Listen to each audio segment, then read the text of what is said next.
Salut à tous et bienvenue sur Elric Studio Jeux de plateau. On se retrouve aujourd'hui pour une partie de Ezra et Néhémie, le dernier né du duo Shem Phillips et S.J. McDonald, édité chez Pixie Game en 2024. C'est un jeu qui est sorti l'été dernier, euh, en boutique en août, que j'ai récupéré à ce moment-là.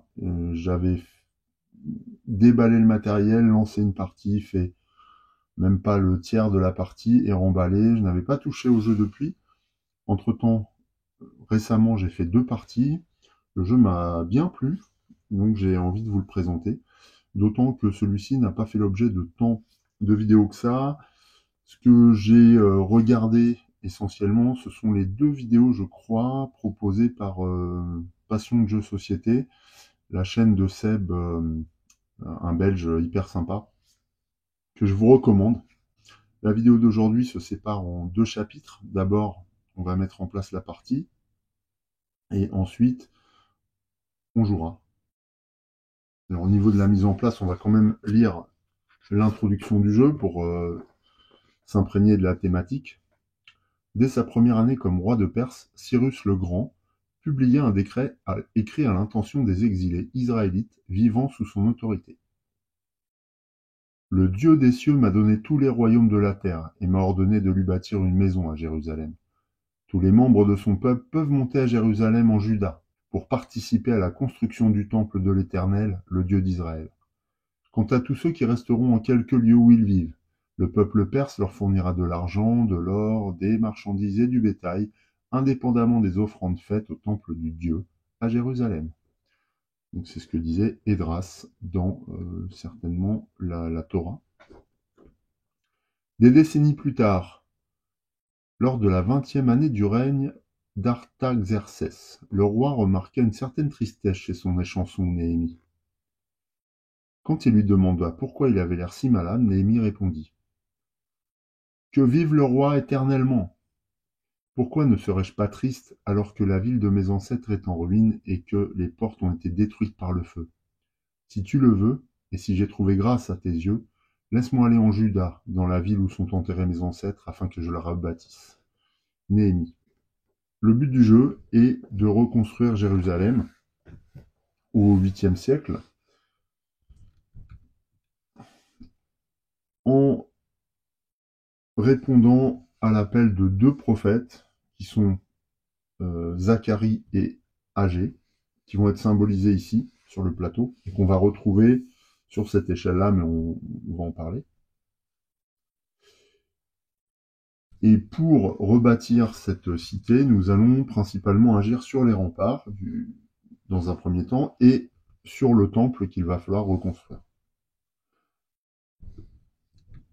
En matière de mise en place, on va procéder à une mise en place générale avec les spécificités liées au jeu solo, puisque Ezra et Néhémie proposent un matériel spécifique pour le mode solo. Donc c'est parti. Alors, le plateau est composé de plusieurs secteurs, comme souvent dans les Eurogames. D'abord, le secteur du temple, sur lequel on va venir poser cette tuile qui adapte la structure du temple justement à une partie à 1 ou 2 joueurs. Donc il suffit de mettre cette grande tuile sur l'emplacement. Ensuite, on va venir poser sur la partie centrale ici, qui est composée de 4 lignes, des petites tuiles de 3 sortes, avec un dos pierre, un dos bois et un dos or. Donc ça représente des tablettes, comme les tablettes de la loi. Et donc ces tablettes contiennent des capacités qu'on pourra débloquer pendant la partie et qui nous permettront de trouver des leviers supplémentaires pour améliorer nos actions. Ces tablettes correspondent en fait à des tablettes de prière contenues dans la Torah, puisque ce lieu est le lieu d'apprentissage de la Torah. Et donc nous, on enverra des scribes pour participer à la rédaction et à la promotion de ces textes sacrés auprès des populations israélites qui reviendraient dans Jérusalem. En termes de mise en place, c'est facile. On a 3 tuiles au dos pierres comme ça qu'on va positionner ici sur la rangée du bas. Là, je vais le faire directement. Ensuite, sur les deux rangées supérieures, on va venir poser, et c'est d'ailleurs symbolisé au dos des tuiles, un ensemble de tuiles sélectionnées dans tout ce gros paquet que je vais mélanger et dans lequel je vais sélectionner voilà, des tuiles au hasard. On va les regarder, celle-là je vais les remettre en dessous. Voilà. Ok. Donc j'en prends, je vais diviser ça en 3. J'en prends autant que il y a d'emplacement sur les deux rangées. Alors moi j'aime bien les installer comme ça, face cachée d'abord, puis les retourner ensuite. Mais on peut tout de suite les mettre face visible, hein, il n'y a pas de problème. Donc ce que je vais faire, voilà, hop, je les mets en place, puis on va les retourner une fois qu'on aura terminé. Sur la rangée supérieure, on va poser les tablettes d'or, voilà, qui sont certainement les prières les plus importantes dans la Torah. Voilà. Puis maintenant qu'on a des tablettes partout, il n'y aura plus qu'à retourner pour connaître les actions dont on va pouvoir disposer pendant la partie, à condition de les activer. Il reste un certain nombre de tablettes, celles-ci ne seront pas utilisées pendant cette partie, on les remet toutes dans la boîte, ce qui donne de la rejouabilité au jeu. On va prendre ces deux petits meeples là, qui vont nous servir tout de suite, et puis on révèle toutes les différentes tablettes. Alors, sur la rangée inférieure, on a les visages de 3 personnages qui nous apportent des capacités particulières. Ces capacités sont résumées sur ces cartes. Des cartes que l'on va pouvoir gagner au fur et à mesure de la partie. On verra, parce que sur ces cartes il y a beaucoup d'informations, on verra qu'elles nous apportent des moyens d'améliorer nos actions et également des bonus immédiats quand on gagne le personnage. Donc on va les poser ici, face à nous. Et alors ces personnages sont Ezra, Zorobabel et Néhémie, donc les personnages qui sont les assistants, enfin les premiers ministres des rois de Perse. On va maintenant révéler les tuiles. Donc je retourne toutes les tuiles. Il n'y a pas d'ordre, hein, ça n'a pas d'importance. Sur chacune d'entre elles, on va remarquer qu'il y a donc à droite une action avec un bonus et à gauche un emplacement pour mettre un meeple. Ce meeple représente l'emplacement du scribe, ce qui signifie que chaque tuile peut contenir un seul scribe, donc finalement peut être récupéré par un seul joueur. Donc thématiquement, toutes ces capacités correspondent à des textes de la Torah que nous allons pouvoir enseigner et donc maîtriser tout au long de la partie. Cela nous permettra d'avoir de nouvelles capacités. Sur les deux tuiles inférieures, on va ajouter deux petits scribes neutres qui nous empêchent, enfin qui nous donnent des possibilités, on le verra, d'accéder plutôt à la rangée supérieure contre un paiement de la monnaie du jeu. Mais ça, on le détaillera pendant la partie. Ensuite, mettez de côté 10 ressources de chaque type avant de remplir le plateau principal et les plateaux joueurs. Alors, les ressources dans ce jeu sont contenues dans ce sachet en toile. Il y en a de 4 types. J'en sors une partie. Ah, il m'en manque une. Ouais. Donc, il y a l'or, le bois, la pierre et les cendres. Voilà, donc 4 types de ressources. Ces 4 types de ressources, on va en prélever 10 unités qu'on va mettre de côté à droite du plateau pour faire une réserve générale. Voilà. Voilà. Le reste des ressources est remise dans la pochette, mélangée, et en fait on va les disposer ensuite sur le plateau. Alors où on les dispose? Eh bien sur chaque emplacement présent sur la périphérie du plateau et qui représente les murailles. Et en fait ces ressources vont symboliser les décombres des murs détruits et des portes détruites. On verra que c'est grâce à ces décombres qu'on va récupérer que nous allons pouvoir rebâtir derrière la ville. Alors, on les pioche aléatoirement dans le sac et on les dispose tout autour de la ville. Voilà, donc ça, peut-être que je vais commencer, voilà, mais je vais continuer hors caméra pour gagner du temps.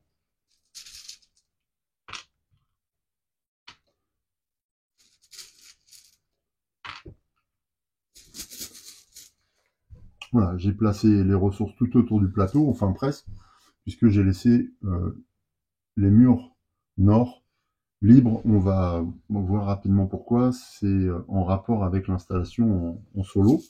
Il me reste quelques ressources, je les sors du sac, et en fait on va les ranger dans la réserve générale qui va venir à côté du plateau à disposition de tous les joueurs en fonction des événements. Hormis les ressources, dans ce jeu, on a des pièces et du pain. Voilà. Les pions que vous voyez en jaune et en mauve ici sont les pions de chaque joueur.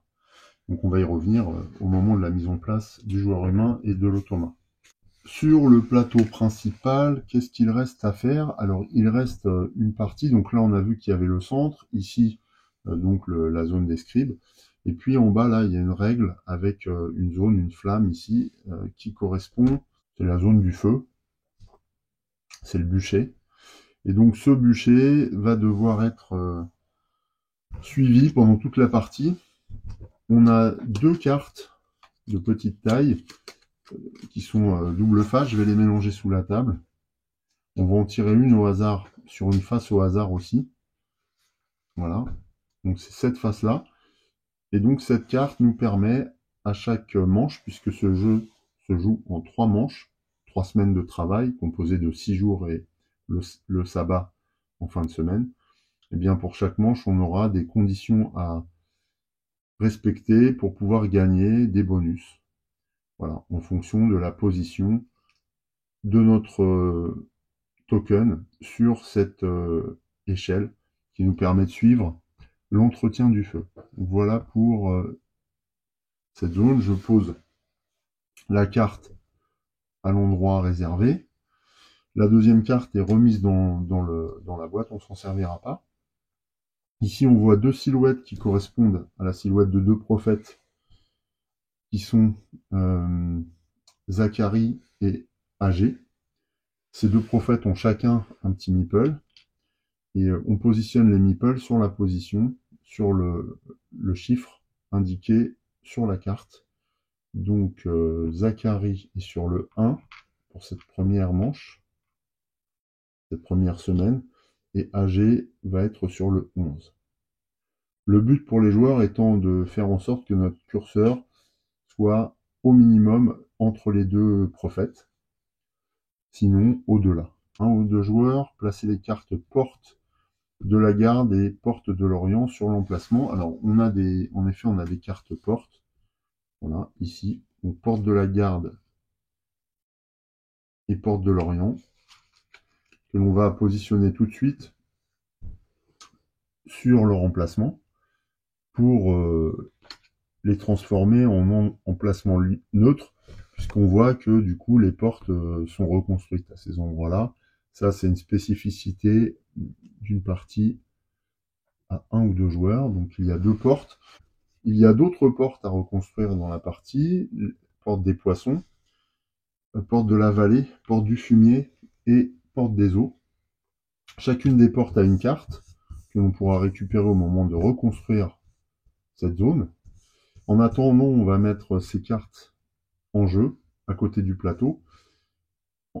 En mode solo, on va ajouter sur chaque porte deux pièces qui agissent comme des bonus quand on reconstruit les portes. C'est-à-dire que le premier joueur qui récupère la carte récupère les pièces qui sont aussi posées dessus. On verra qu'il pourra y en avoir un peu plus selon le déroulement de la partie. Ensuite, chaque joueur place un de ses lévites. Alors les lévites sont les pions joueurs que l'on vient placer sous le temple. Ce sont comme des serviteurs, on va dire. religieux, et on va en placer un pour nous. Alors nous, on jouera en jaune et l'automa en violet. Voilà, donc on a un lévite chacun en début de partie. On verra à quoi ça sert. Ensuite, on va positionner un gardien sur 2 portes d'angle différentes. Donc, il y a 4 portes d'angle, 4 angles. Donc, l'automa va poser 2 gardiens. Alors, on va le faire comme ça, n'importe comment. On va poser le gardien sur la porte des brebis et le second gardien sur la porte de la fontaine. Et puis, on va poser 2 pions à nous sur la porte des chevaux, nord-est, et sur la vieille porte au sud-ouest. Voilà. Du coup, on a bien deux gardiens sur chaque porte dans les coins.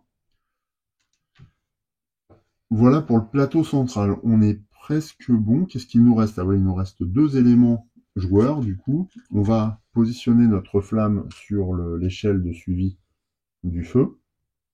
En début de partie, on les pose sur le 0, l'un et l'autre. Voilà, donc moi je mets le mien.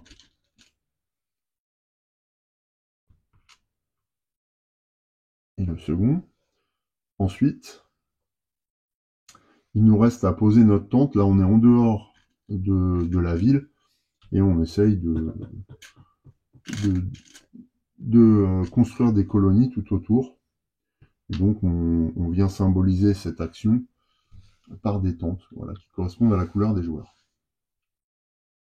Notre plateau principal est quasiment terminé. On va simplement le compléter par des éléments qui relèvent du jeu solo exclusivement. Alors, il y a beaucoup de cartes qui viennent s'ajouter quand on joue en solo, notamment ces cartes de murs reconstruits que l'on va venir implanter sur les emplacements restés libres, là où je n'ai pas posé de ressources. Donc, il y a 6 emplacements. Et on vient masquer les zones qui ne seront pas utilisées finalement pendant la partie. Les portes, elles, pourront être utilisées dans des conditions spécifiques. Voilà, donc ça nous fait un très très beau plateau, déjà richement équipé, de beaucoup de matériel. On passe maintenant au plateau de notre adversaire. Alors il a un plateau spécifique. La particularité, c'est qu'on a 2 niveaux possibles, un niveau 1 étoile, un niveau 2 étoiles, donc standard, difficulté standard facile et difficulté difficile extrême, on va dire. Donc nous, on va jouer en mode facile parce que ce sera ma 3e partie. On pose le plateau, on voit qu'il y a des têtes d'animaux dessus. À ces têtes d'animaux correspondent des cartes, 6 cartes brebis. Et on mélange, on va former un deck qui va correspondre finalement aux actions quotidiennes de l'automa. Et puis un deck avec la figure de lion qui s'appelle des cartes focus, en fait, qui vont nous donner les objectifs ponctuels de l'automa dans certaines circonstances. Sur ce plateau joueur, on va aussi poser 3 vases. Ces vases vont nous servir à suivre le niveau de bénédiction de notre adversaire. Alors il y a un niveau de bénédiction rouge, un niveau de bénédiction violet et un niveau de bénédiction orange. Ils sont tous numérotés de 1 à 6. Voilà. Il reste des pions encore, des tokens. Il y a un token qui va nous permettre de suivre le score de l'automa. En début de partie, on le pose sur la case 10, puisqu'on démarre lui comme nous. Enfin là, en l'occurrence, ça va être une femme. On va le voir. Elle comme nous, sur la case numéro 10, on a 10 points de victoire au début de partie. On peut en perdre et on peut même obtenir un score négatif si on n'y prend pas garde. Ensuite, il nous reste des tokens d'ouvriers, hein, parce qu'il y a une façon de jouer ces ouvriers pendant la partie. Et on va donner à l'automa le nombre de ressources, enfin de jetons, en fonction de ce qui est écrit sur le plateau. Donc là, en début de partie, il a un ouvrier et 2 pièces. On verra que l'automa se sert des pièces uniquement pour remplacer les pièces ou le pain. Et en matière de ressources, il va utiliser simplement l'or. Rien d'autre. Les jetons restants, les jetons ouvriers restants de l'automa retournent dans la réserve principale. Et on a terminé la mise en place de l'automa. En début de partie, on va lui donner cette corne qui s'appelle un chauffard et donc qui représente le premier joueur. Voilà. On verra qu'après sur son plateau, il y a tout un tas d'icônes qu'on utilisera notamment pour les conversions de ressources ou des actions dans certaines phases du tour, enfin de la manche. Il nous reste maintenant à installer la zone du joueur humain. Pour ça, j'ai fait un peu de place. Alors, ce n'est pas très encombrant, il y a des jeux plus encombrants que ça, mais bon, c'est bien présent quand même, et puis on retrouve les couleurs du plateau principal sur les plateaux joueurs, ce qui est vraiment sympa.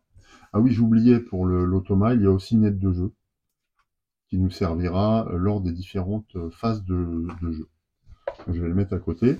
D'ailleurs, on a la même chose pour le joueur humain. Chaque joueur humain dispose d'une aide de jeu bien pratique, qui rappelle les phases de jeu et les actions possibles. En ce qui concerne le plateau joueur, alors ce sont des plateaux double couche. Et donc sur ces plateaux double couche, il y a des grands emplacements rectangulaires sur lesquels on va venir poser des tuiles, ici pris au hasard.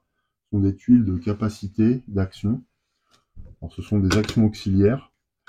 Et alors là encore, toutes les tuiles sont asymétriques. Donc on en pioche une au hasard qu'on vient poser sur notre plateau. Ici, on va venir poser des ressources. Donc celle-ci va s'enchasser dans l'emplacement qui lui est réservé. Il n'y a pas d'autre tuile qui peut venir dessus, de toute manière. Ensuite, on va récupérer une tuile avec le tissu, là, sur le côté. Donc pareil, on mélange. Hop. On prend une tuile. Est-ce que c'était ça, d'ailleurs? Ah non, c'est pas celle-là. Ça, c'est celle qui vient ici. Il y a un tissu aussi. Donc on la met dans ce sens-là. La partie verte, là, doit être visible. Parce qu'elles sont recto verso. Et au verso, ce sont des points de victoire qui apparaissent. Donc une fois qu'on en a mis une, eh bien, on n'en a pas d'autres à mettre de ce type. Encore une tuile, celle-ci est horizontale.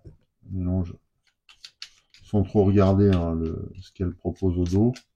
Voilà, on en prend une au hasard. Hop, on la tourne du bon côté et on vient la poser sur son emplacement. Ça fait la jonction. Enfin, il nous en reste encore deux à positionner, les deux plus étroites. Voilà. Donc là, on mélange pareil. Et on va en prendre deux au hasard, une et deux. Voilà. Et on les pose toujours avec la petite pastille verte visible.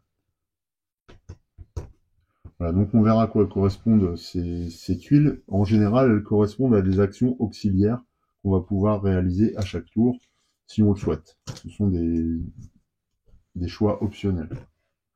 Voilà, donc là, on a mis quasiment... on a créé le plateau joueur. Maintenant, il nous reste à le compléter avec eh bien, les jetons de bénédiction. Voilà.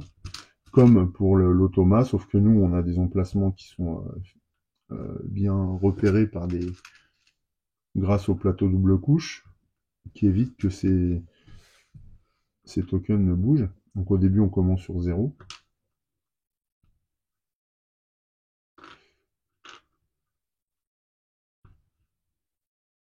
Voilà. Et en début de partie, on dispose de 6 ouvriers.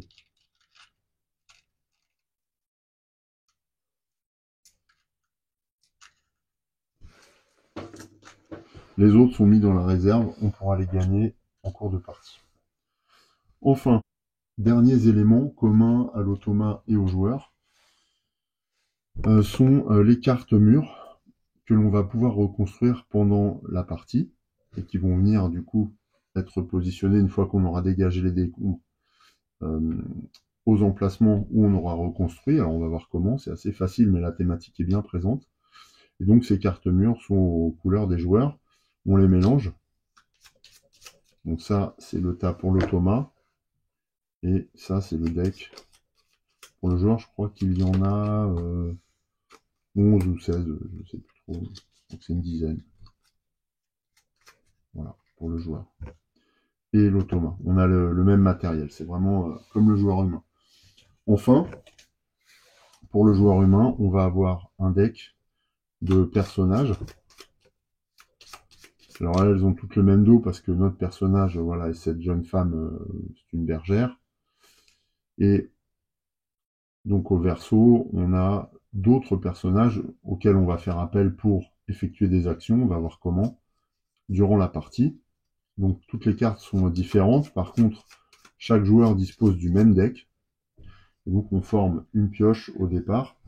L'automa, lui, même s'il a un personnage avec une couleur que l'on pourrait retenir, ne se sert pas de ce deck, donc on le remet dans la boîte. On va simplement se garder un visuel pour voir qui est notre adversaire. C'est une autre jeune femme qu'on va mettre là-bas, voilà, que j'ai mis en visuel pour symboliser sa présence et donner un relief à notre plateau. Donc voilà, là on a absolument tout mis en place. Il nous reste simplement à prendre le nombre de pièces indiquées sur le plateau de l'automa. Ces deux, je les avais déjà mises, et nous on en a 5 au départ. Ça c'est nos ressources de démarrage. 5 pièces. Lui il n'a pas d'or, et nous, alors est-ce qu'on a de l'or? Je ne me souviens plus. Ah non, nous on a du pain au départ. On a 3 pains, je crois. 3 pains. Chacun commence la partie avec 3 pains, 6 pièces. Mais en solo, c'est 5 pièces. Donc 3 pains. 1, 2 et 3. Voilà. L'automa n'a pas de pain, hein, on le voit ici. Voilà, là, cette fois, on est complètement prêt. On n'a plus qu'à démarrer la partie, qui commence avec la première semaine de travail. Semaine de travail que l'on va dédier à la reconstruction de la ville. C'est parti. Donc c'est le premier jour de cette première semaine, par lequel débute la partie. Et puisque l'automa a le chauffard, eh bien c'est elle qui va commencer. Je vais essayer de le mettre là. Voilà. On va lui donner. Donc on va lui donner. Alors comment procède-t-on? Eh bien d'abord on va tirer une carte focus. Voilà, donc c'est porte des poissons. On voit qu'ici elle cible un lieu et que en dessous elle effectue une action. Alors ces actions correspondent à des actions de commerce. Donc à cette porte elle va commercer. C'est là où accèdent les commerçants dans Jérusalem.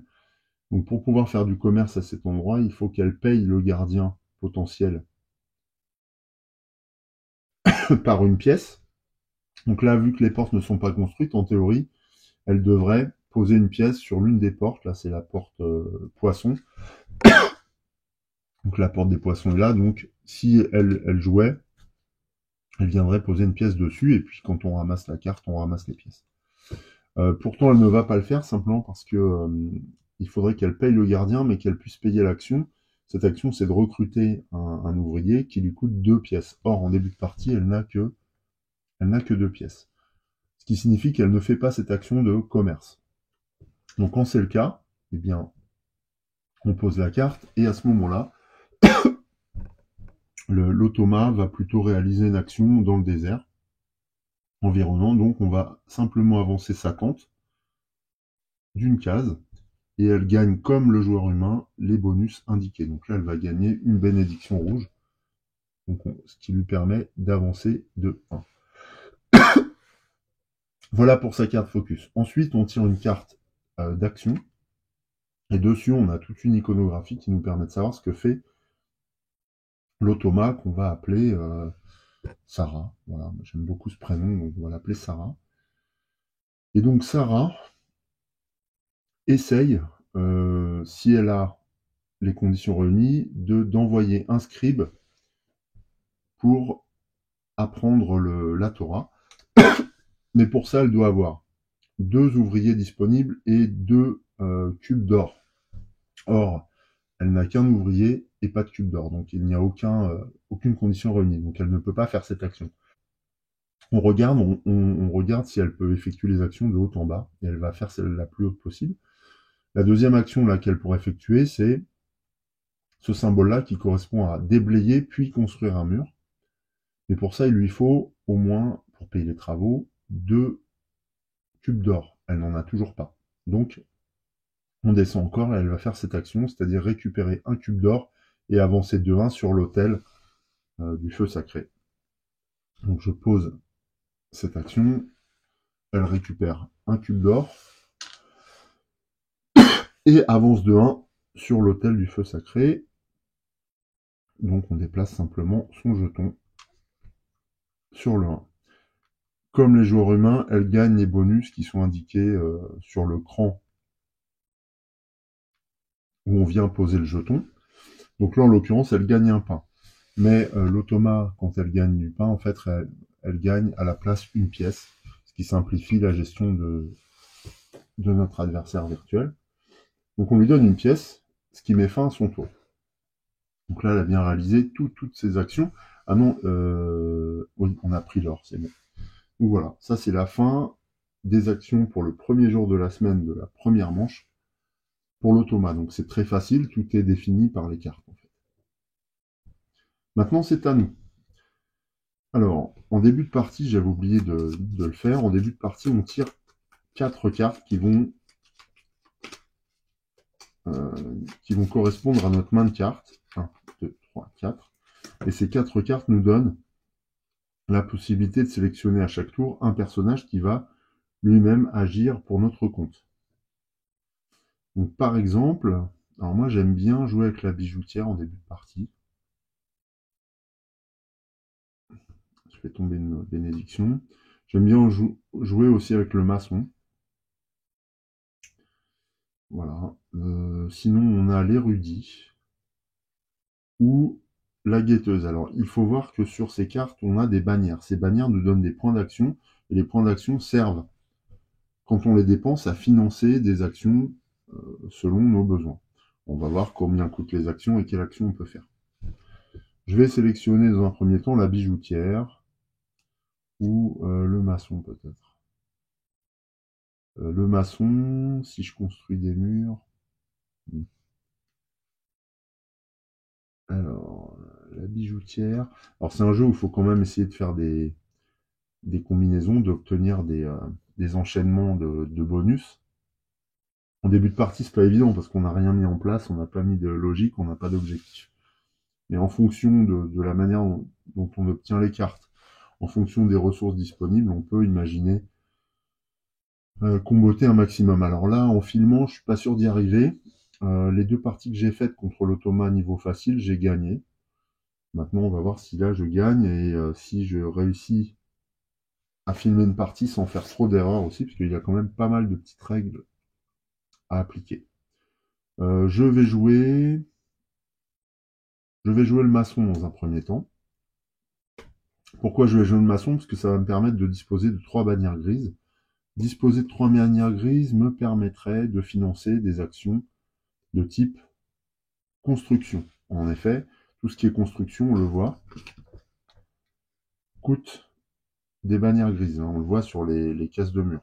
De plus, l'action déblaiement, déblayer les décombres avec cette symbole de pioche, coûte aussi des bannières grises. Donc tout ce qui est lié à trait à la construction aux matériaux coûte des bannières grises.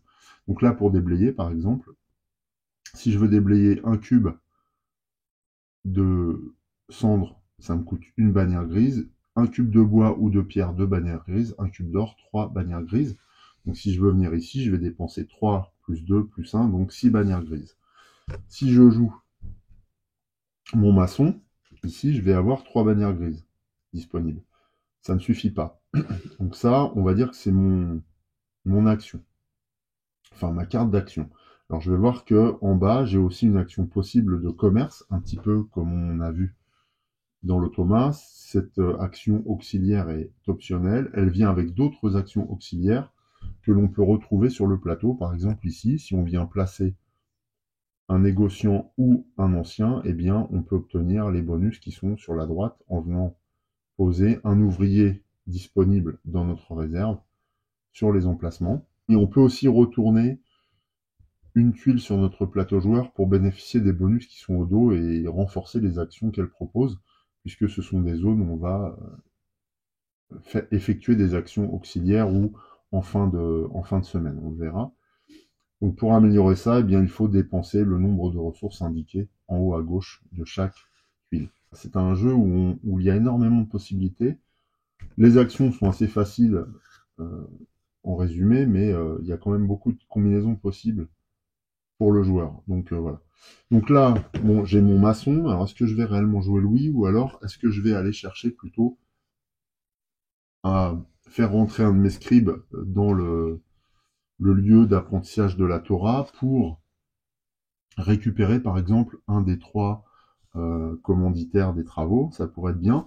Alors pour aller dans la maison des scribes, ce ne sont pas des bannières grises qu'il faut, mais des bannières bleues, et en plus il faudra s'acquitter d'un coût en pièces ou en or, selon le niveau que l'on veut.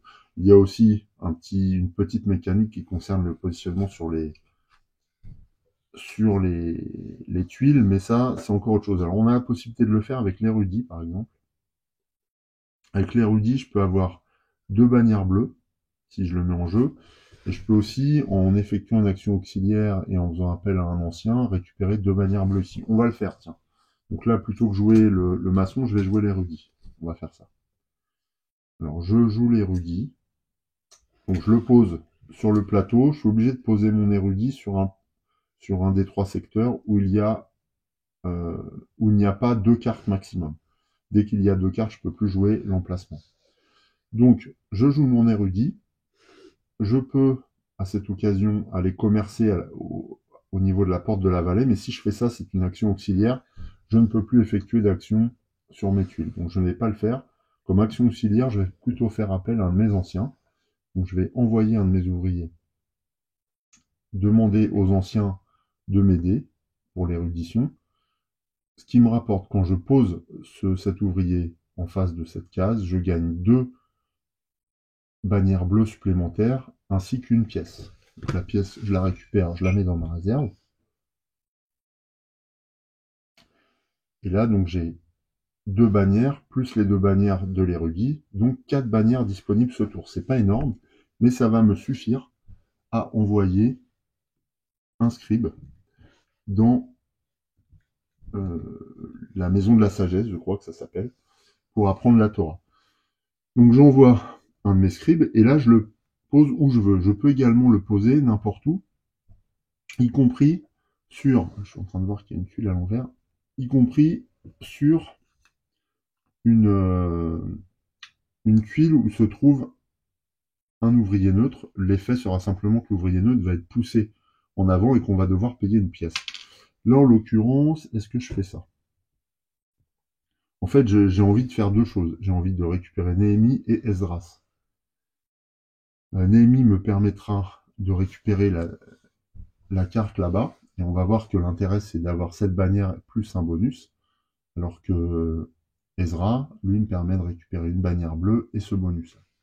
Les bonus, là, dépendent de l'avancée de la partie, à savoir dans quelle manche on est, et en fait, plus on avance, plus on remporte de bonus, au moment où on récupère le personnage. Là, je pense... Alors, qu'est-ce que j'ai comme tuile? Ouais, là, je pense que je vais récupérer Ezra, parce que cette tuile me plaît beaucoup. Celle-là aussi, d'ailleurs. Donc, je pense que je vais récupérer ouais, Ezra. Alors là, deux tuiles rouges et grises valent une tuile bleue. Ça veut dire qu'au niveau de l'érudition, on devient très très fort. Alors, néanmoins, pour accéder à mes commanditaires et rentrer dans la maison de la sagesse, je vais devoir m'acquitter du coup. Donc là, je vais dépenser 3 bannières bleues. Ça va, j'en ai 4. 1, 2, 3, 4. Donc je vais en dépenser 3. Et il faut que je paye également 2 pièces. Donc ça, je remets 2 pièces dans la réserve, tout simplement. Hop. Je vais dézoomer un peu. Voilà, j'ai remis 2 pièces dans la réserve. Ensuite, quand j'ai fait ça, je vais simplement poser un de mes scribes où je veux, sur la tuile où je souhaite aller. Donc là, je vais sur Ezra. Dans la mesure où il y avait un scribe présent, je vais devoir payer une pièce supplémentaire pour dédommager le scribe, comme si ça avait été un joueur qui avait un scribe à lui à cet endroit, et que j'aurais utilisé. Voilà, c'est tout. Puisque j'ai un scribe ici, alors moi je les mets debout, je préfère, je vais récupérer la carte d'Ezra et la mettre dans mon jeu. Quand on récupère cette carte, dans un premier temps, on gagne le bonus là, vu que j'ai récupéré le personnage dans la première manche, je gagne le bonus correspondant à la première manche. Donc là, un cube de cendre, ce qui m'amène d'ailleurs à me souvenir qu'en début de partie, j'ai deux ressources qui sont indiquées sur mon plateau, à savoir un bois, une cendre. Donc là, j'aurai 2 cubes de cendre et un bois. De plus, on voit que ces emplacements correspondent à des cubes, ce qui signifie qu'on a une quantité limitée de capacité de stockage en début de partie, et le but, ça va être de s'émanciper de ces limites, en retournant la tuile. Donc voilà pour Ezra, j'ai gagné une cendre supplémentaire, et la carte. Quand je gagne cette carte, je peux la mettre sous mon aide de jeu, en laissant simplement dépasser la bannière, ce qui veut dire que maintenant, durant toute la partie, j'ai une bannière bleue supplémentaire à chaque fois que je fais une action. Donc là, en l'occurrence, eh bien, j'aurais pas eu 4 bannières, mais 5 dans cette configuration-là. Bon, là, je viens de la gagner, donc je ne la remporte pas maintenant. Voilà, il me reste une bannière, puisque j'en ai dépensé 3. Et comme il me reste une bannière, je peux encore dépenser, éventuellement. Mais ça ne va pas suffire. J'aurais voulu aller voyager dans le désert, mais il faut au moins 2 bannières. Je n'en ai pas, donc je n'en ai qu'une. Donc je ne pourrais pas faire cette action. La bannière en trop est perdue. C'est la fin de mon tour. J'ai effectué mon action principale, j'ai effectué mon action auxiliaire. On passe à la suite. Donc ce jeu se joue tour par tour, donc on passe au deuxième jour, tout simplement. Ce qui signifie que c'est au tour de l'automa, de Sarah.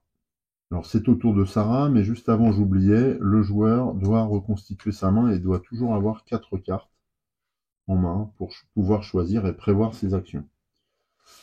Alors, c'est à Sarah. Sa carte focus indique la porte de la vallée. La porte de la vallée est là au sud. On voit hein, par une petite flèche. Elle essaye de commercer sur cette porte. Est-ce qu'elle peut? Elle a 3 pièces, donc oui, elle peut.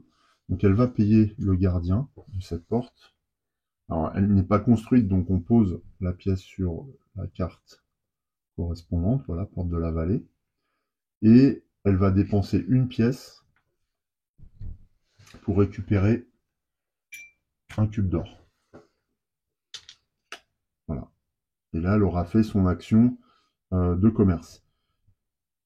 L'automa essaye toujours de dépenser le plus d'argent possible. Là, elle n'avait pas 4 pièces, donc je ne suis pas passé à la deuxième ligne. Mais si elle avait eu 4 pièces, c'est ce que j'aurais fait.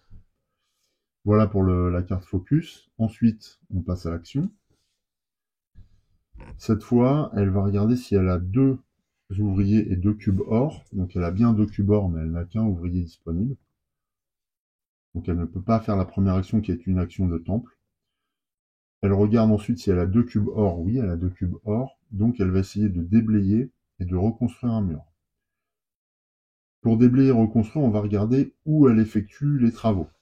Et à ce moment-là, il suffit de se référer à la carte focus qui nous montre l'emplacement où elle effectue les travaux. Là, l'icône nous montre la construction d'un mur. Donc on va regarder le mur le plus près du focus de la carte et en suivant le sens de la flèche. Donc là, on va regarder l'emplacement à gauche de la porte de la vallée. Donc il y a un emplacement à gauche de la porte de la vallée. Quand elle déblaye, elle récupère les ressources. Si c'est de l'or, elle conserve l'or, elle le met dans sa réserve. Si c'est autre chose que de l'or, elle remet les ressources, par exemple si ça avait été de la pierre, elle remet les ressources dans la réserve et elle prend autant de jetons d'or qu'elle a dépensé, enfin qu'elle a remis de jetons dans la réserve. Donc s'il y a 3 jetons, elle reprendra 3 cubes d'or. Ça c'est pour le déblaiement. Dans la foulée, elle va faire une action de construction. Donc, comment elle effectue une action de construction? Bien, elle tire une de ses cartes et elle vient le poser sur le lieu déblayé. Voilà. Comme un joueur humain, elle gagne immédiatement les bonus indiqués et elle gagnera des points de victoire en fin de partie. Donc les bonus indiqués, là, ce sont 3 pièces qu'elle met dans sa réserve. Tout simplement.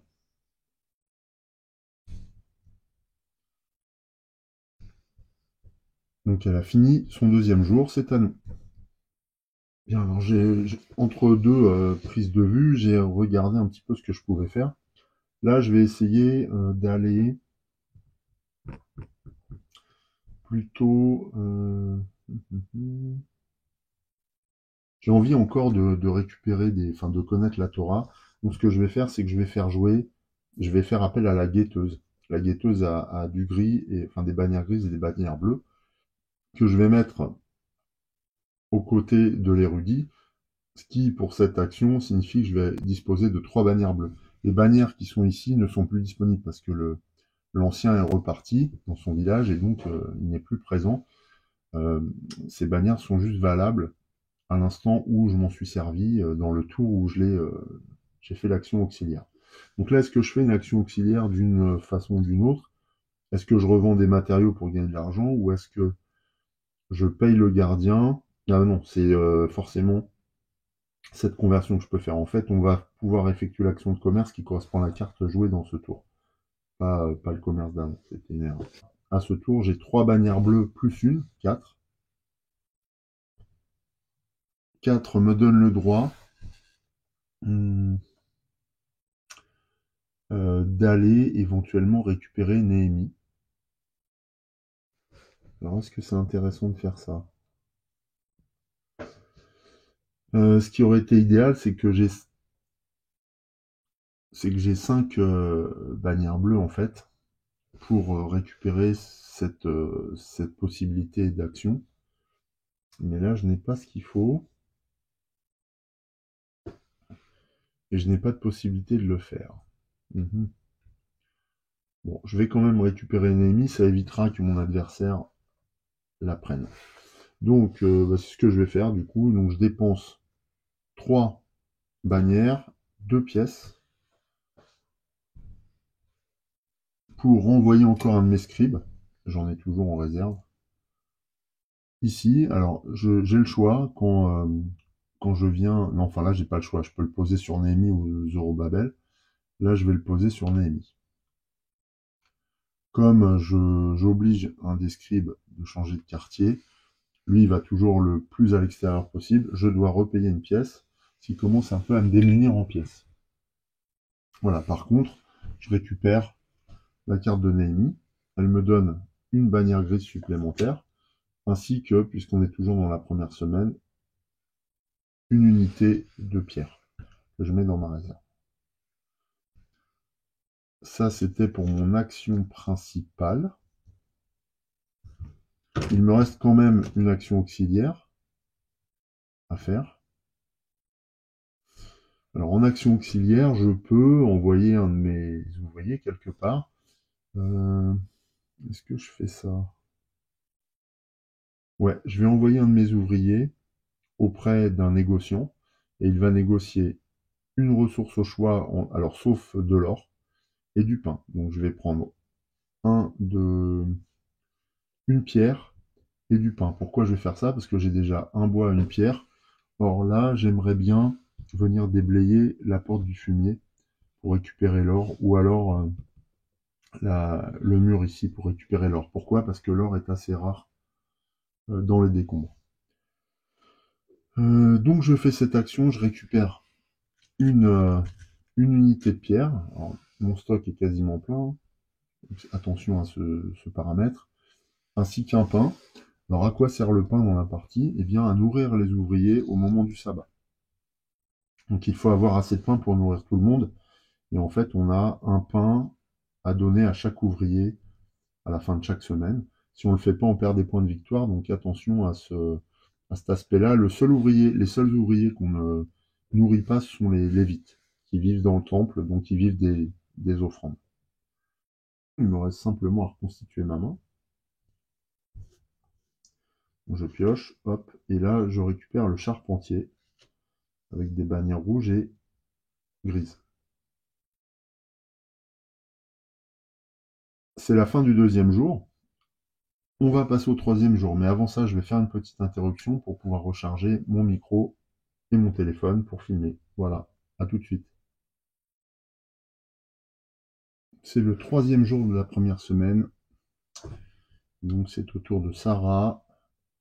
Elle cible la porte de garde et elle cherche à faire une action de commerce en payant le garde pour faire entrer un ouvrier. Pour ça, il lui faut 2 ou 5 pièces. Elle en a 4, donc elle va en dépenser 2. Ce qui va lui permettre de récupérer un ouvrier de sa couleur. Voilà, elle a soudoyé le garde pour faire entrer quelqu'un. Par contre, elle devait aussi payer le garde. Donc, si la porte avait appartenu à quelqu'un, on aurait mis la pièce, on aurait donné la pièce au propriétaire. Là, elle n'appartient à personne, donc on la met dans la banque. Voilà. Ça, c'était pour sa carte focus. Ensuite, son action, eh bien, avec 2 ouvriers et 2 cubors, elle essaye de construire le temple. Alors, la règle est la suivante pour le temple. Elle va, alors je vérifie parce que des fois j'oublie des étapes.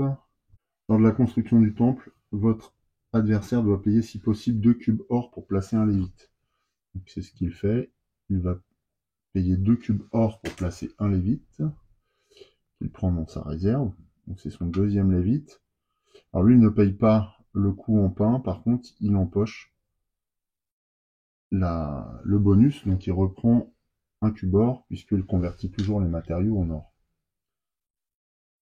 Ça, c'est la première chose. Ensuite, pour chaque lévite qu'il possède, il peut soit placer un cube d'or dans le temple. Alors lui, il a une règle de placement, donc là, il a bien un cube d'or, il en avait 2 en réserve. Donc il va le placer tout de suite le plus à gauche en bas, histoire de mobiliser les emplacements les plus faciles à atteindre pour le joueur. C'est une manière de nous concurrencer efficacement. Donc ça, c'était pour son premier lévite. Pour son 2e lévite, il lui reste un cube d'or, donc il va le placer sur la ligne du dessus. Voilà, ce qui fait que ça lui permet d'embaucher une pièce encore. Voilà, c'est fait. Alors l'autre alternative, quand il n'a plus de cubes et qu'il lui reste des lévites, il peut récupérer des pièces. Ou des cubes, ça dépend. En tout cas, là, il a contribué à construire le temple. Là, il a posé un cube or, donc il marque immédiatement.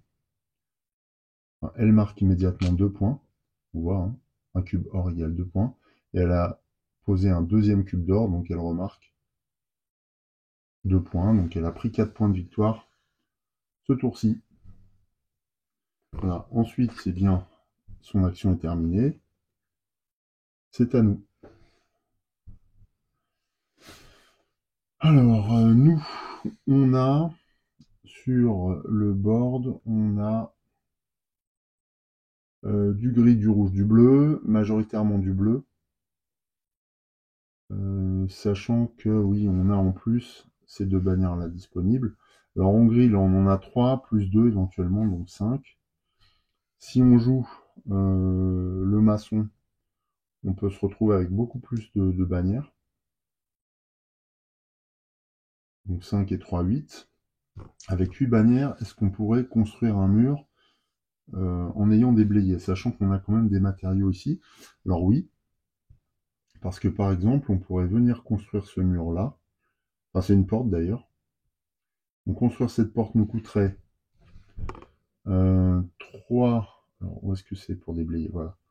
3 bannières grises pour déblayer un or, ce qui fait qu'on récupérerait cet or. Et ensuite 3 bannières grises pour construire la porte,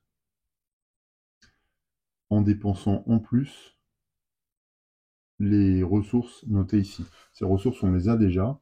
Donc ça pourrait être bien parce que ça va débarrasser nos stocks, nous rapporter de l'or, nous permettre de gagner des points de victoire et aussi les pièces qui sont sur les portes. Alors la porte avec le plus de pièces, c'est la porte de la vallée. La porte de la vallée, c'est celle-là. Alors c'est un peu moins intéressant, c'est du bois.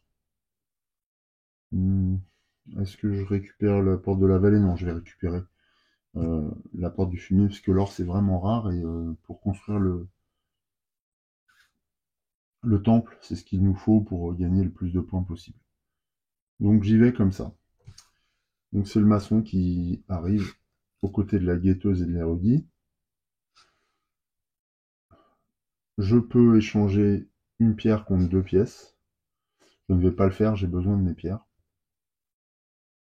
Et donc je vais entreprendre mon action principale. Ouais, je vais entreprendre mon action principale.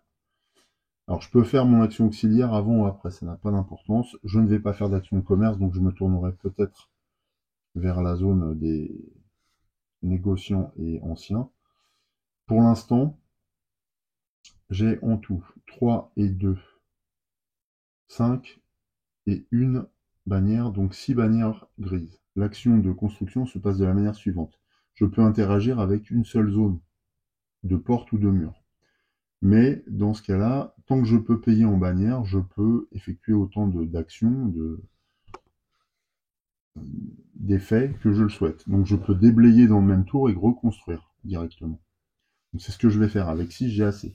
Donc je dépense 3 bannières pour déblayer, récupérer ce cube d'or.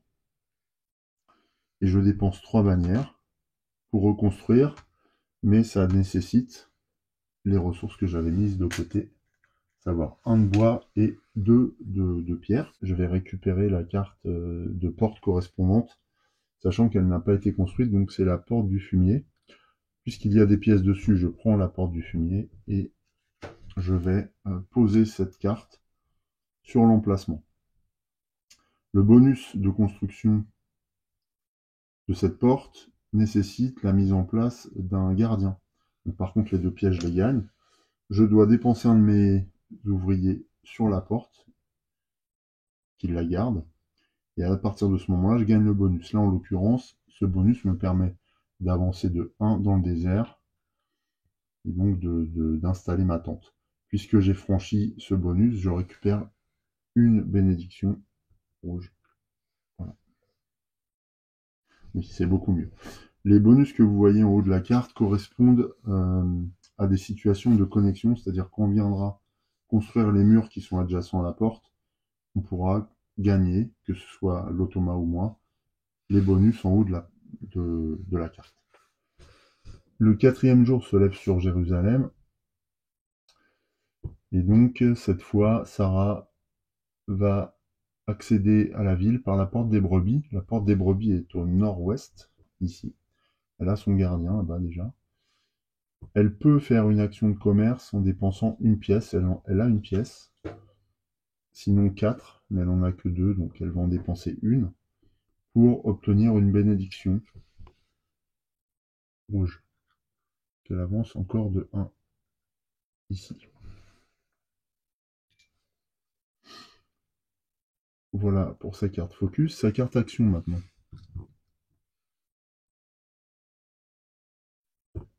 Cette fois, si elle a un ouvrier et un cube-or, alors elle a un ouvrier mais elle a plus d'or, elle aurait pu dépêcher un scribe pour la maison de la sagesse, mais ce ne sera pas le cas.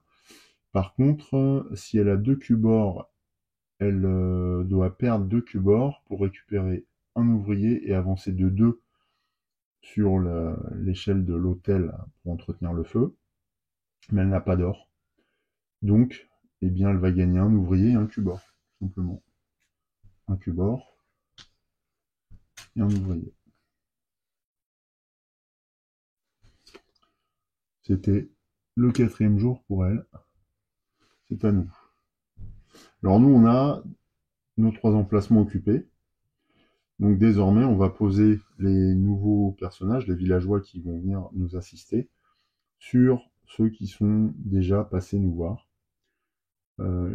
Et attention, parce que le choix nous permettra, au moment du sabbat, de choisir un villageois pour l'ajouter dans notre zone ici de carte sous notre aide de jeu, et nous donnera un bonus supplémentaire. Par contre, on perdra les possibilités de commerce qu'il propose. Donc là, ça va être encore un choix particulier. Nous, on est comment actuellement? Au niveau de la construction, on a démarré, mais on a construit une porte. Donc ce serait plutôt cette villageoise qu'il faudrait affecter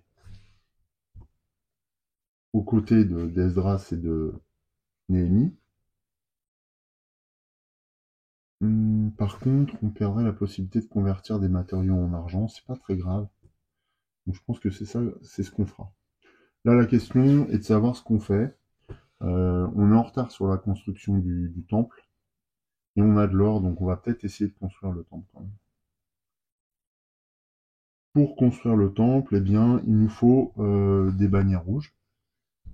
Alors là, il va nous en falloir de 1 à 5. Il y a de la place partout. Ce qui est intéressant, c'est que si on dépense 3 bannières, on pourra gagner un pain. Il faut qu'on pense à ça, parce qu'on est déjà le 4e jour, donc il nous faut du pain pour nourrir tout le monde. Éventuellement, on peut ensuite dépêcher un lévite. Alors ça, comment on fait déjà? Ah oui, dépêcher un lévite, ça nous coûte du pain. Donc c'est ce qu'on va faire. Donc première action, enfin déjà, on va jouer une carte. Donc là, on va faire venir la chanteuse sur la guetteuse. Ou pas. Qu'est-ce que je ne vais pas jouer de nouveau? Il me faudrait un maximum de bannières rouges. Bon, je vais jouer ça.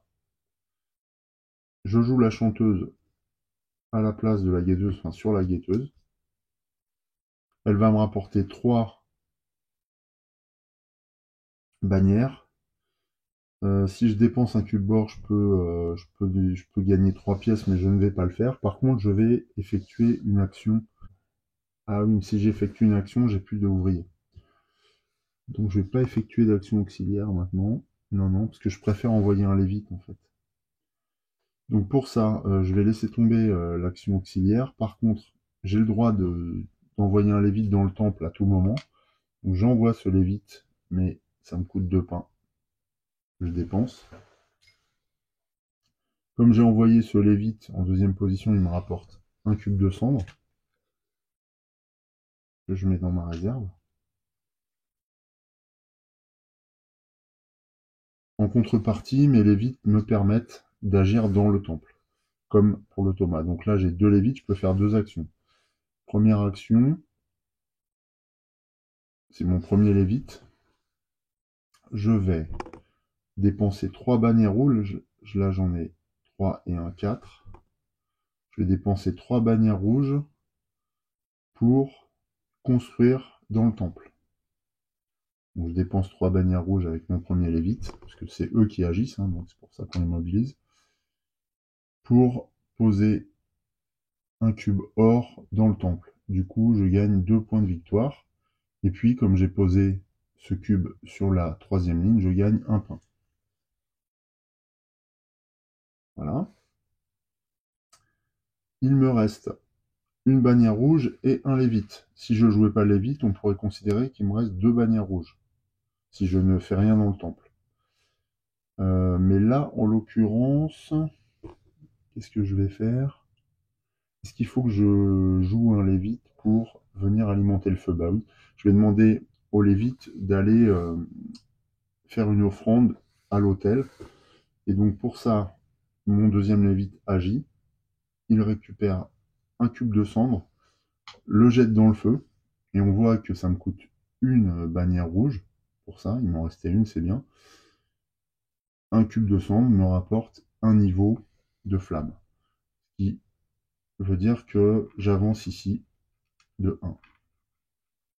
Comme j'avance sur la première position, eh bien je gagne un pain. Voilà. Ce qui met fin à mon action de temple. Et tout ça grâce à la chanteuse associée à l'érudit, sans autre capacité. J'ai dépensé 4 bannières rouges. Voilà, c'est la fin de mon tour. Je n'ai plus d'autres possibilités. Je réalimente ma main. Cette fois, c'est le soldat qui arrive. Et on passe déjà au 5e jour. Alors, elle arrive par où? Elle arrive par la porte de l'Orient. La porte de l'Orient, c'est là-haut, au nord. Ok. Elle essaye de commercer. Il lui reste une pièce, mais il lui reste pas assez de pièces après pour effectuer une action de commerce. Donc elle ne peut pas et soudoyer le gardien et payer l'action. Donc elle ne va pas faire cette action de commerce, elle va tout de suite se rapatrier sur un voyage dans le désert. Elle est bédouine, Sarah, donc elle avance. Et du coup, elle gagne 2 pièces.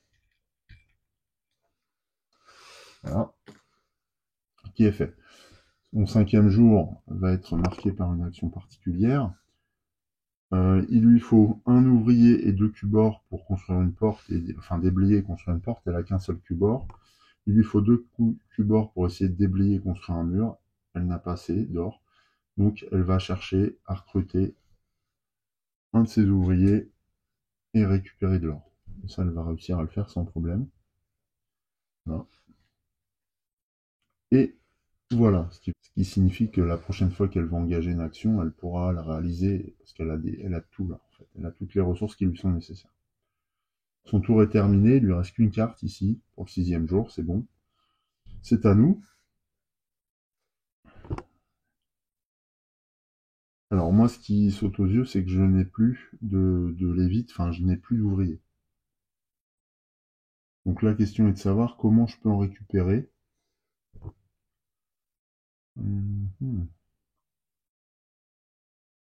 Ou alors j'ignore un petit peu cet aspect pour l'instant, parce que je vais en récupérer à un autre moment. Et j'essaie de faire autre chose. Je vais réfléchir 2 minutes. Je vois à peu près ce que je veux faire, c'est-à-dire que en fait là je me posais la question de quel villageois je m'entourais. Et puis en regardant, donc je regardais si je pouvais construire, si je pouvais, comment je pouvais faire venir un ouvrier, etc. Et en fait je me suis rendu compte que en construisant cette porte pour 3 bannières, après avoir déblayé pour 2 bannières, donc 5 bannières en tout. 5 bannières, je dois pouvoir les récupérer. Là, j'en ai 3, plus une. Puis si je joue la bijoutière ou le charpentier, j'aurai 5 bannières, donc on est bon. Eh bien, ça me permettrait de construire la porte de la vallée. La porte de la vallée me rapporte du pain, une pièce. Ah non, non, je dis une bêtise. Non, la porte de la vallée me permet de récupérer un de mes ouvriers dans la partie négociant ancien. Donc ça, c'est intéressant pour moi, parce que je n'ai plus d'ouvriers disponibles, or je vais en avoir besoin pour la fin du tour, notamment pour récupérer du pain. Ça, je vous montrerai comment on fait. Donc je vais faire ça. Je fais venir... Alors j'ai besoin que d'une 5e bannière. Donc je vais faire venir... il y a encore un jour après, ouais, je vais faire venir le charpentier à la place de l'érudit. Voilà. Ce qui fait que là j'ai 4 bannières plus une 5. Je peux éventuellement faire une action auxiliaire en achetant. Ah oui, alors ça, j'avais pas pensé à ça par contre. En achetant. Donc il faut que je paye le gardien et ensuite je peux récupérer un bois. Sinon je paye 2 pièces et je peux récupérer 2 bois, mais j'ai que 2 pièces. Donc là, si je paye le gardien, je peux récupérer un bois. Ouais. Ce qui signifie aussi que je ne pourrais pas faire d'autres actions auxiliaires. Ouais, alors là, je suis embêté quand même. Une pièce, un bois, donc une pièce pour la porte du fumier. Alors c'est pas mal parce que la porte du fumier, c'est chez moi. Donc j'ignore le coût pour soudoyer le gardien puisqu'il est à moi. Donc je vais faire cette action gratuite. Du coup, je récupère un bois, ça c'est sûr. C'est trop intéressant de récupérer un bois, je le mets dans ma réserve. Par contre, ce que je voulais faire, c'est pas forcément viable parce que ici, il me faut de la pierre. J'ai pas de pierre. Et alors, il faut savoir que lorsqu'on déblaye totalement une partie du mur, un pan de mur, eh bien on gagne le bonus qui est sur le pan de mur. En l'occurrence, là, une bénédiction violette. Ça peut m'intéresser. Donc je vais faire ça pour l'instant. J'ai pas trop le choix. sachant que je n'ai pas d'ouvrier pour récupérer les 2 bannières là qui m'auraient été utiles ce tour, mais je le ferai au tour prochain, j'ai encore un jour. Donc on va faire ça. C'est parti, donc je dépense une bannière grise sur les 1, 2, 3, 4, 5 dont je dispose. Ah mais non, je vais pas pouvoir. Il m'en faut 6 là. Ouais, c'est plus compliqué que ce qui n'y paraît. Ouais, il me faut 6 bannières. Où est-ce qu'il y a de l'or? Là, il y a de l'or, il me faut 3 et 5, et je gagne une bénédiction rouge. Ouais, c'est peut-être pas mal. Je vais faire ça. Donc, je reprends, je dépense 3 et 2 bannières pour déblayer tout ce lieu. Tous ces matériaux vont dans ma réserve. Comme j'ai déblayé totalement ce pan de mur, je gagne une bénédiction rouge. Ici. Voilà qui est fait. Par contre, je n'ai plus assez de bannières pour construire ce tour-ci. Ce qui signifie aussi que je libère la place pour une construction de la part de Sarah. Mais Sarah, elle, a tendance à cibler des lieux où elle peut récupérer des décombres. C'est plus intéressant pour elle, donc elle ne va sûrement pas cibler cette zone. Je pense que j'ai terminé. C'était une action assez nulle. Mais du coup, bon, je pense que j'ai pas dû faire le bon choix. Là, c'est vrai qu'en filmant, le jeu se complique un peu parce qu'on ne voit pas tout. Entre les yeux qui se promènent un petit peu sur le plateau et sur la caméra en même temps, il est difficile d'entrevoir des combinaisons plus nettement.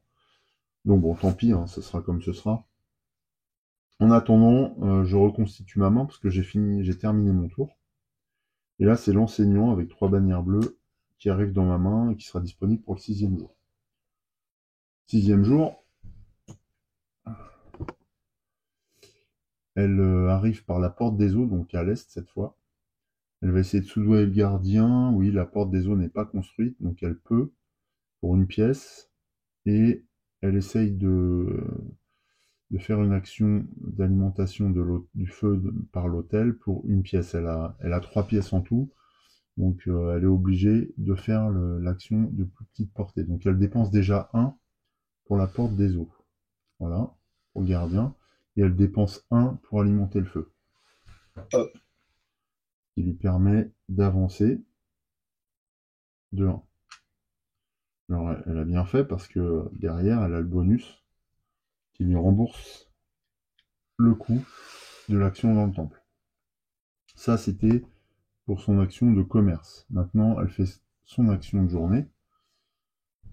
Elle cherche à déblayer, à construire un mur si elle a 2 cubes or. Elle a 2 cubes or. Donc elle va réussir à faire cette action. Voilà, action décombre. Lors du déblaiement décombre, votre adversaire récupère les cubes d'or qu'il a collectés et les ajoute. Il va déblayer à partir de la porte des eaux vers le nord. Donc il va déblayer, la porte des eaux est là, donc il va déblayer cette zone-là. Lui, il déblaye tout directement. Il n'y a pas d'or ici, mais il déblaye tous ces matériaux, ce qui lui rapporte autant d'or. Donc c'est 3 jetons d'or. Lui, il fait le plein à chaque fois. Ensuite, comme nous, il peut construire, interagir avec la même portion de mur. Donc il interagit, et pour construire, il lui faut d'abord payer 3 cubes d'or. Donc il les a, il en a 5. Financés par les décombres. Il récupère toutes les récompenses des murs. Alors ouais, comme il a déblayé ici, il gagne une bénédiction orange. Donc il avance de 1 là-haut. Et ensuite, comme nous, il pioche, mais alors lui, il ne pioche qu'une carte et il la pose directement. Cette carte va lui rapporter 1 cube d'or et 2 points de victoire en fin de partie. C'est déjà le 2e pont de mur qu'il construit. On voit avec le bandeau de sa couleur, hein, l'espèce de rideau. Elle a terminé son 6e jour, ce sera pour elle le moment du sabbat, après notre action. Alors nous, en tant qu'action, est-ce qu'on referait pas du rouge Ou alors, on va essayer de construire, cette fois, on va essayer de construire la porte. Pour construire la porte, il nous faut déblayer, oui, un cube, donc ça fait 2, plus 3, et on doit pouvoir payer un cube de bois et 2 cubes de craie, enfin de granit. Nous, on n'a qu'un cube de granit, mais heureusement, le cube d'or nous permet de troquer des matériaux. Donc on peut réduire un coût. Donc je pense que c'est ce qu'on va faire. Comme ça, je vais récupérer cette porte-là qui m'intéresse, la porte de la vallée. Donc c'est parti pour la porte de la vallée. Ça c'est comment? Ouais, c'est ça. Donc c'est parti pour la porte de la vallée. Alors là, il y a un sujet d'adjacence, on verra après. Donc déjà, je déblaye. Non, bah non, faut que je joue déjà. J'ai pas joué de personnage. Donc je vais jouer la bijoutière. Je joue la bijoutière ou le soldat? Si je joue le soldat, j'ai 4 bannières. Si je joue la bijoutière, j'ai 5 bannières et à chaque fois j'en ai plus une. Donc 5 ou 6. Il m'en faut 2 pour déblayer, 3 pour construire. Donc j'en ai besoin que de 5. Donc je vais jouer le soldat, je pense. Ouais. Je vais jouer le soldat et je vais le jouer sur... Alors là, j'ai pas le choix, je suis obligé de le jouer sur une carte où il n'y en a pas. Ah oui, mais alors c'est pas bon. Je vais être obligé de jouer le soldat sur le maçon. Ah, ça m'arrange pas. Ah bah non, parce que je perds 3 bannières grises. 3 bannières grises et il m'en faut impérativement 5 pour déblayer et reconstruire. Donc je ne vais pas pouvoir faire ça. C'est bien dommage parce que ça m'aurait permis de récupérer un bonhomme, négociant ou ancien. Est-ce que je peux construire la porte des eaux? Il faut 3 bannières, déblayer 1. Ouais, bah c'est pareil, hein, il me faut autant. Et celui-ci qui nécessite 2 bannières pour reconstruire le mur, nécessite 2 fois 2 bannières pour enlever les décombres. Donc les bannières sont des points d'action, hein, de démolition, de construction. Ouais, donc j'ai pas assez en fait. J'ai pas assez parce que j'ai mis mon constructeur trop tôt. Alors peut-être que je vais faire autre chose du coup. Ouais, puis alors j'avais pas vu, mais du coup j'aurais pu masquer autrement, quoi. J'aurais dû garder les bannières bleues par exemple. Alors là, ce que j'ai le plus, c'est des bannières rouges. Bannières rouges, ça me permet d'aller dans le temple, de construire, pourquoi pas, j'ai de l'or, donc je pourrais encore construire.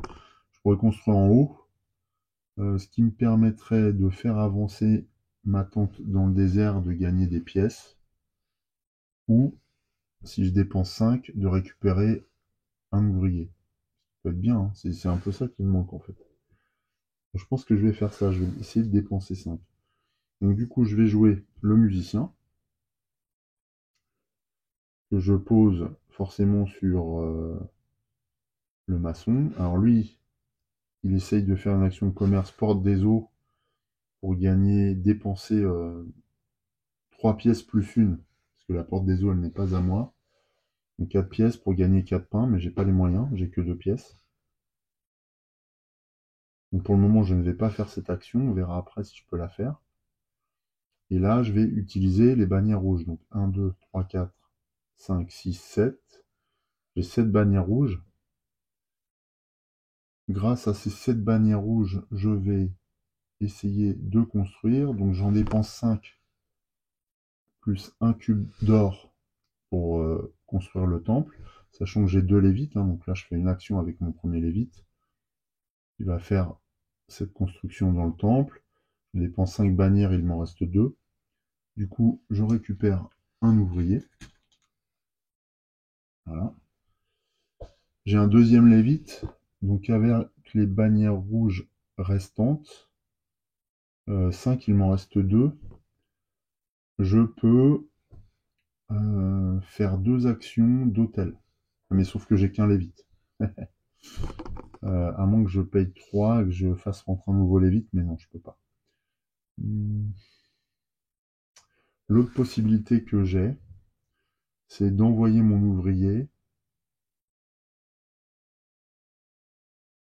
avant que je fasse mon action principale ici pour récupérer un pain et 2 bannières rouges supplémentaires, qui me permettrait de dépenser un bois et de faire avancer mon niveau d'entretien du feu de 2, sachant que j'ai du bois. Ça pourrait être pas mal. Moi, je vais faire ça.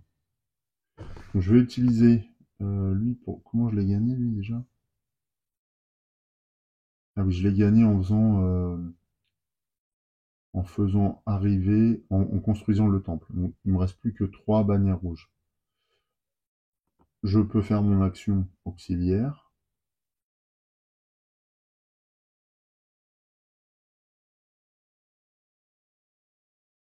Ah, par contre, je crois que je suis dans mon action principale, donc je peux pas utiliser... je peux pas faire mon action auxiliaire en milieu de mon action principale. Parce que là, dépenser des bannières, ça revient à faire mon action principale. Ouais, donc je peux pas faire ça.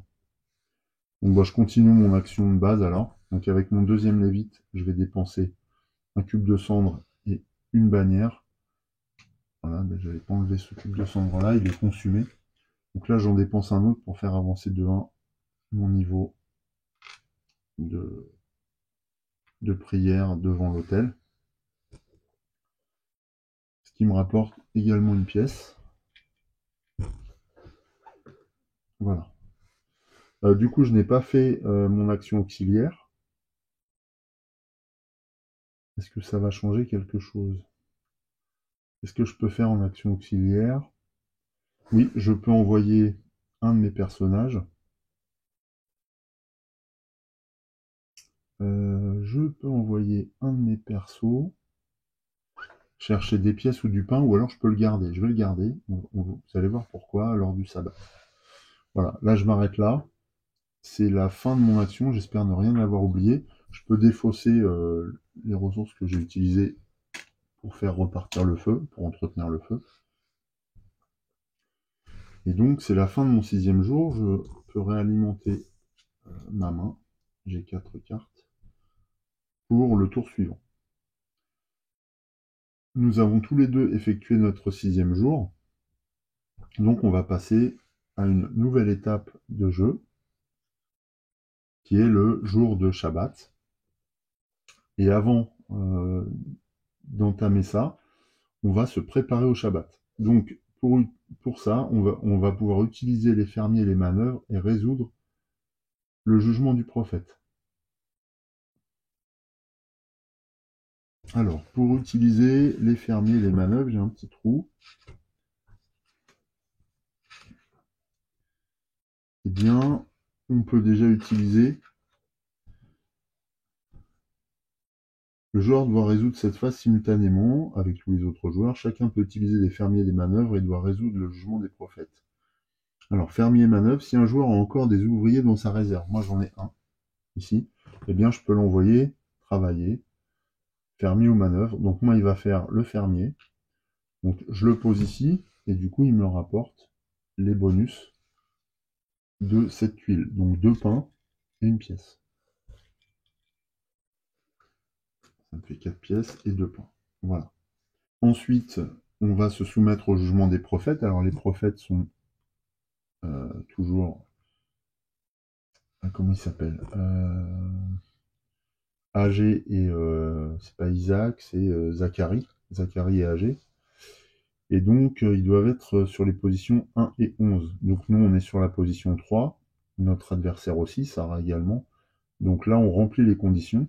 Comme on remplit les conditions, on va gagner le bonus de la première manche, à savoir un voyage dans le désert. Donc, Sarah gagne un cube en or. Voilà. Et nous, on gagne 2 pièces. On avance de 1 aussi. C'est bien de ce point de vue-là. Attention, les conditions vont évoluer lors de la deuxième manche de la deuxième semaine. Une fois que nous avons effectué le résultat du jugement des prophètes, nous devons nourrir nos personnages puisque c'est le début du Shabbat. Donc nourrir nos ouvriers correspond à dépenser un pain par ouvrier. Donc on compte tous nos ouvriers présents sauf les Lévites. Donc là j'ai 2 Lévites, mais on ne doit pas les nourrir. Par contre, ce que j'ai sur mon plateau, je dois les nourrir. 1, 2, 3. Plus mes gardiens, 4, 5, 6 gardiens, plus mes scribes, 7, 8. Donc il me faut 8 pains pour nourrir tout le monde. Or j'en ai que 6. Résultat des courses, eh bien j'ai une réputation qui se ternit et je vais perdre 2 points de victoire par ouvrier non nourri. Donc je passe de 12 à 8. Je perds 4 points de victoire en tout. Et je dépense mes pains en plus. Sarah, elle n'a pas à se soucier de cette étape. Elle ne nourrit pas ses ouvriers. Ensuite, on peut ranger une carte personnage, c'est-à-dire que je vais choisir un personnage joué et que je vais venir le poser avec Esdras et Néhémie pour bénéficier d'une bannière supplémentaire. Je pense que je vais sélectionner la guetteuse pour... ou à moins que je prenne du rouge, comme ça j'aurai une bannière supplémentaire pour tout type d'action. Le charpentier, j'ai beaucoup de bois sur le plateau, donc j'aurai peut-être pas trop besoin du charpentier. Allez, on va faire ça. Je range le charpentier. Donc sous-entendu sous mon aide de jeu, dont je me sers là, mais je vais le remettre par-dessus après. Voilà, comme ça après j'aurai bien les 3 bannières, enfin, j'aurai une bannière supplémentaire de chaque action. Voilà, perdez 1. Après le Shabbat, déplacer les prophètes. Donc là, Zacharie et Isaac. Non, Zacharie et Agé avancent, donc Zacharie va sur le 4, Agé sur le 14. Donc c'est le nouvel intervalle à viser. Récupérez tous les ouvriers de votre plateau, moi j'en ai 3, qui sont désormais disponibles après le repos. Le joueur en tête de la piste de l'hôtel gagne un ouvrier. Alors là on a égalité, sauf que le joueur en tête c'est celui qui a son jeton en dessous. C'est lui donc qui va gagner un ouvrier, puisque Sarah, Sarah c'est les miens, puisque Sarah est première. Elle est arrivée première en fait, hein. C'est ce qui indique l'empilement. Enfin, je dois mélanger les cartes personnages qui sont sur mon plateau joueur, pas les cartes de ma main. Les cartes de ma main restent dans ma main.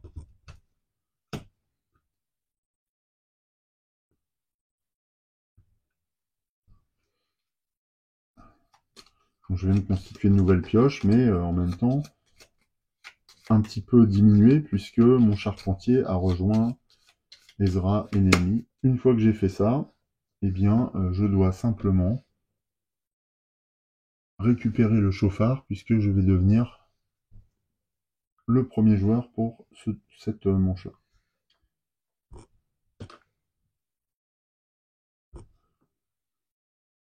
Voilà, donc une séquence de Shabbat très riche aussi. On voit dans ce jeu, il y a beaucoup d'empilement, d'effets, de causes-conséquences. Et c'est ce qui est intéressant et ce qui est en même temps difficile à gérer quand on filme. Ça, je vous le confirme.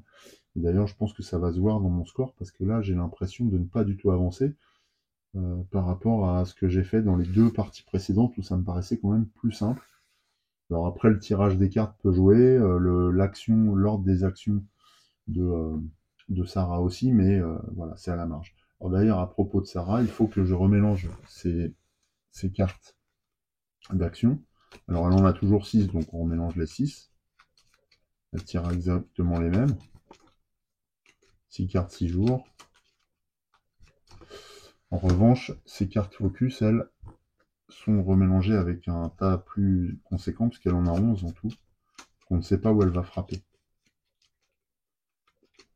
Les aléas sont plus importants à ce niveau-là. Voilà. Et là, j'ai réinitialisé toute la partie. On pourra démarrer une prochaine manche, donc une nouvelle semaine de travail. Mais cette fois, ce sera moi qui démarrerai. Et donc, on se retrouvera ensuite pour un deuxième épisode dans lequel nous jouerons les 2e et 3e semaines. Voilà. Bien écoutez, en attendant, je vous dis à très bientôt, portez-vous bien, je vous embrasse. Salut.